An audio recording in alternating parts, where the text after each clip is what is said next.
What are some practical ways that you can implement science into your STEM instruction? This is the first episode of my STEM in Action series, where we will break apart each letter in STEM to give you ideas on how to boost up each component in your instruction. I'll be interviewing guests who specialize in each of the letters and also sharing my quick tips to give you some ideas when you are lesson planning. Our guest for today, I am talking with Dr. Kayla Norville from Bright in the Middle. She has a passion for all things middle school and has also earned a PhD in STEM education with a focus in science education. She's also had experience as a university supervisor for student teachers, been a cooperating teacher, and has researched and published literature on teachers' pedagogical content knowledge. In addition, she has also served as a STEM coordinator in a middle school. Kayla is so sweet, and we connected on my first podcast, the Innovative Teacher Podcast, that I co-hosted a few years ago with Spencer Sharp, so you might be able to find it. She's also been a guest on my STEM Career Quest podcast, and her episode is coming out soon. So Kayla and I go way back. I am so excited for you to get to know Kayla and learn some awesome tips and tricks when really focusing in on that science component in your STEM lessons. Welcome to the Elementary STEM Coach Podcast, a show that'll help you with lesson ideas, systems, and actionable tips to apply to your classroom. I am your host, Naomi Meredith, a former classroom teacher turned current STEM teacher and coach. With over a decade of experience teaching and a master's degree in STEM leadership, I am here to coach you throughout the year to help you gain back more time to create innovative experiences for your students. Grab your earbuds and let's get started.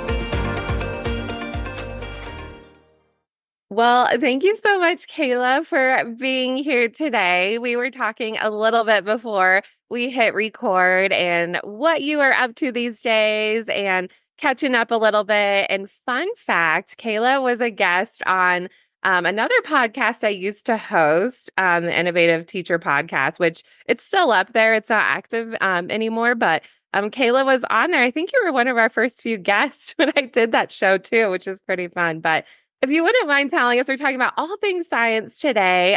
Just briefly let us know who you are and your science teaching background. So my name is Kayla, and I'm currently the owner and founder of Bright in the Middle, and I focus on helping science teachers engage their students in science and reduce student cognitive load. But it's just kind of stemmed from all of my experience in middle school science. It's been an amazing journey that I've been able right now to step into this like mentor role as my kids are growing up. So in the past though, like I'm telling you right now, my passion is middle school science. I absolutely love that age, and I would like to experiment in the elementary age, maybe some too. See, I spoke with you earlier about my kids are 4 and 6, and I'm like, I wonder if I could really do that, because there's not too many differences, I don't believe. Maybe less attitude. Yeah, that's the probably younger true. ages, but just absolutely loved being a science teacher. Will maybe go back one day in some shape or form, but absolutely love that. Here I am stumbling upon my words, but I also had experience in a different avenue, still in middle school, as a STEM coordinator, which was a whole new different experience. I still got to work with middle school students, but I didn't have my own class. But it was really fun because I got to jump into other classes, including all the STEM subjects, all science, technology. We didn't really have an engineering class, but we had engineering clubs, but got to do different STEM activities and things of that sort to help the school. We actually became a STEM school while I was a STEM coordinator there. So it was really fascinating.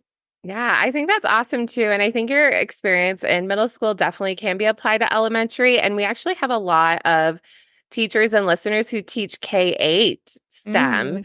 Mm. And I need more support in that elementary realm. So I'm really excited to hear um, like your ideas when it comes to teaching science specifically and just like things that are really helpful. And even if it is some behavior management things, that's helpful too, because I know with science, just when you're doing anything hands-on, it can be kind of overwhelming. And all the materials and all of that, and how do you balance everything? So, yeah, your experience is super, super valuable. And I'm so excited that you're here to tell us all about it. Yeah, you'll be great. So, and it could be when you were in your coordinator role or even with you teaching, are there like specific science lessons that you love to teach? And with that, how did your students respond to them? Like what were their reactions with those lessons? This one is hard because I love science and I love teaching and there's so many lessons. But I would have to say any of the human body system lessons are probably my favorite just because I'm just a biology person. And I mean, really anything. But one that comes to mind is something simple, to do and the students loved it. So I would get the bulletin board paper and we would make life size drawings of the human, like whatever human body system we're talking about. And just seeing the kids just lay out on the floor, the one person that decides to do it. Because middle school students, that can be funny sometimes, but you always have that volunteer that would lay down and the person would draw around them. And you could also use that as like I call them a water strategy of like a hook, have them do it before like teaching the lesson. And then you can determine, like it's a free assessment. You can determine what they don't know, what they do know. And then you can use it as a research tool before you even teach it as well. And they can look up stuff. It's just one of my favorite things. So you would have them draw, and then for each body system, did they have to draw where it was located? Yeah, so they would like outline the body, and I don't know how specific I was in that because I know what it is in my head. Yeah. But yeah, so say you were doing the circulatory system, they would, find the heart and the blood vessels and all that stuff and draw them on there. And it'd be like life size, what it would look like. Oh, that's super cool. And that'd be cool too if like you had that and then you added in robots and they could Uh-huh. code to each of the Yes. body parts. Because fifth grade science, at least out here in Colorado, fifth grade has human body Hmm. systems as part of their standards. So that would be really cool just to make it really hands-on and kind of funny, like the Yeah. perspective. And you definitely could do, because I feel like we've done something before, but it may have just been like an outline of the heart. And then they could use the robot to do the path of the blood through the heart. So, Ooh, yeah, that would be so cool. Oh, yeah. I love that. Are there any other, like, besides human body that you absolutely love, or like maybe a tricky lesson that other people might not like to teach? And you're like, oh, you could do it like this. This is so fun. Yeah, there's so many. Um, I am thinking of as a STEM coordinator, one of my favorite lessons to teach that was it was a challenging thing to do was there was an interdisciplinary unit that they did throughout the whole grade level in sixth grade. And let's see, math. I'm not sure exactly how they were. No, math was involved with, I think, area and circumference. Science was involved in their space unit, and ELA was involved in reading. So what they did, so ELA read Hidden Figures. Yeah. And in science class, the class created rockets using Tinkercad. And Oh, so I say this is complicated because I'm not a physical science person. It's growing on me. I'm working on it. But the instructional coach at the time, we all collaborated. It was a fabulous thing. He actually created a rocket launcher. And then because our students were still learning how to do the 3D printing and Tinkercad mhm. design, he went through a simple way to make a rocket just like a template. And then they could make the changes that they wanted to see how to better make it fly. That's so, cool. so they could change like the wings, add more wings and change the tip and things of that sort. So it made it to where something that was complicated for sixth graders, especially since they hadn't had a lot of experience in Tinkercad. They had something to go by. And then when they saw the rockets printed, it was like, oh. Yeah. And then even cooler, we took one day to go out there and launch the rockets, and it was so much fun.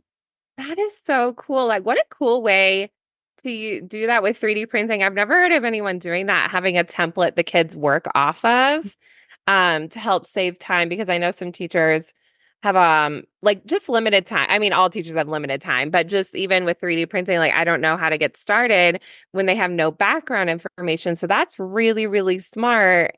Here's your base model, and then you make modifications, and then we're going to compare like how those models went. That's so cool. Yeah, I it love was really that. fun, really fun. Yeah. And then what did they do in math with circumference? I'm so curious about that. I'm thinking it was just the timing of it, just learning how to find circumference. So whenever they were creating the rockets, they could look at the circumference and the diameter and that sort as they were, Cool. because it had to be a certain diameter to fit on the rocket launcher. So, That's so smart. What a cool way to integrate other teachers, and have it all cross-curricular in that way. And if like you're a STEM teacher, and like sometimes you can do that. If you plan it well enough, you could collaborate with classroom teachers a lot more. I was able to do that sometimes, in my role, depending on the year. Sometimes I was co-teaching and then also had STEM. But if you're able to mix different experiences together, like we did something with insects, and with first grade they were studying about insects, and then they came to me, and then they had to build an insect. It could be real or pretend, but it had to have all the things that insects typically have, like 6 legs or the antenna. So that, I love that. What a cool experience. Like all the teachers just got involved in that way. it was a blast. So when it comes to just teaching science, I know it can be overwhelming with things that there's so many moving parts, so many materials, which I think is super fun, but it can get overwhelming pretty fast. So, Yes. so if there is a teacher like who is a little bit stuck when it comes to implementing science, or just how to be effective with that, making it fun, is there any tips or tricks that you recommend for teachers when teaching science? I would say some things you don't have to make as hard. Like I see teachers trying to do these elaborate labs all the time, and we just sometimes just don't have the capacity to do it. So you can get a lot of science concepts like the point across when you're just doing something simple. Like I'm thinking if you're teaching about like thermal energy transfer, you can just take a cup of hot water and put a piece of like cling wrap on top of it, plastic wrap. And you could talk a lot about that there. But I would not steer clear away from all the fun, engaging, like complicated labs either. But, you could always just space those out. And especially like the ones where you're collaborating with other teachers. If you have the capacity, I say go for it. But just don't feel the pressure to do that all the time. And then I'm thinking too, when implementing, one of the things that I would suggest do, like with students, especially middle school students and probably elementary too, is have them to like kind of create their own rules before you do an activity. So this is what we're going to do. You can lay down like, these are the ground rules for me, because like some things got to be, we have to address some things. But what else would you expect from yourselves whenever you're doing this? How would you handle the materials? How would you interact with your classmates and things of that sort? So if they have a say so, they're more likely to participate in it. That's really smart. Like, is there like a lesson that comes to mind? You're like, hey, this, like, how would that look with a specific lesson? Like, if we're working with, I don't know, like chemicals or something, like, how did you set that up so that it's kind of like appropriate, but it still worked? I would say just anything that may have any danger to it. Like just even like I was talking about the thermal energy or the thermal in the particle movement, just using hot water. Mm-hmm. Like middle schoolers think differently. And like I say, elementary schools probably think differently too. So you have to make sure you mention every little thing, especially when you're working with like hot water. And another thing I'm thinking of a lab where you could dissect a chicken wing. Mm. Chicken can be dangerous if, you touch the chicken and then touch your face. So you really have to have these conversations, don't touch the chicken and then, pat your friend on the back or anything like that. So just making them more aware. And when they make up the rules, they're more likely to participate. That's really smart too, because I think we can't assume kids will know, like with the chicken example, like there's germs, like not all kids know that or think, or they're not even thinking about it. So that's really smart too. Like every project that you're working on, it's going to change. There might be some similar roles, but also we need to make sure we're being safe, but also having fun and having those expectations and talking. I'm sure you talked about it every time with every class just to make sure. You have to constantly remind them. Like I do my own children. They're 4 and 6. It's like every day it's like they know, but it just kind of goes away. Yes. No, that's good. That's good to keep in mind. I know it can get repetitive, but it is so important if you want to be successful. And the kids would probably know too if we're still going to have a fun time learning these science concepts, but we also have these procedures in place. Just like real scientists, they have a certain set of rules just to make sure that they get accurate results, that we're being safe. It's still fun. Yes. Not being mean. Awesome. I love that. So in terms of just fun projects in general, is there any fun lessons or things that you're working on or things that that teachers would love to try in their own classrooms? So I think this is probably one of the more fun times in my position that I'm in now is I'm working on creating resources that are going to go with North Carolina's new standards that are being implemented next year.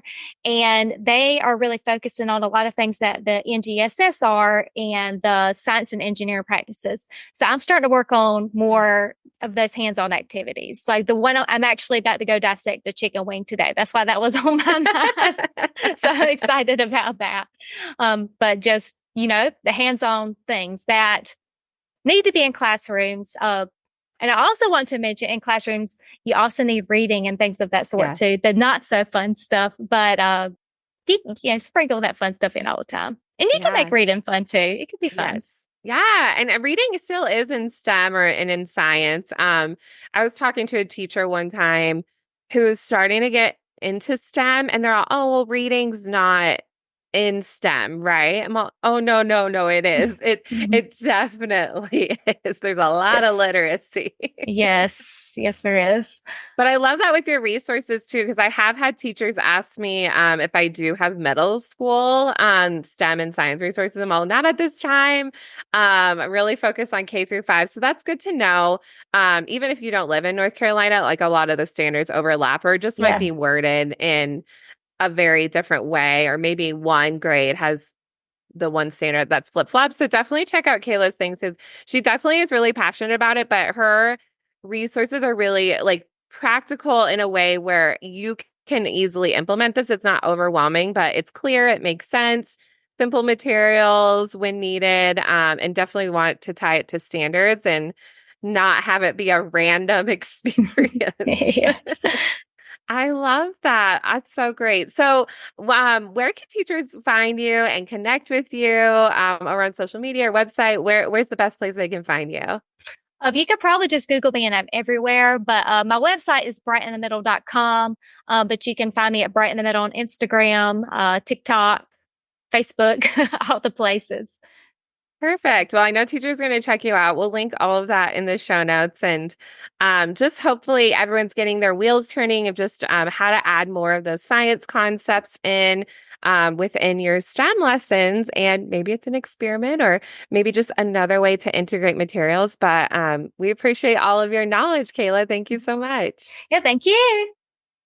Thank you so much for listening to today's episode of the Elementary STEM Coach Podcast. I would love to connect with you over on Instagram at NaomiMeredith_ or send me an email to elementarystemcoachpodcast@gmail.com. Also, make sure to check out my website, naomimeredith.com, to see all the show notes from today's episode and shop my K-5 STEM resources. Any questions you have, needs for resources, or ideas for episodes, get in touch. I'll talk to you soon.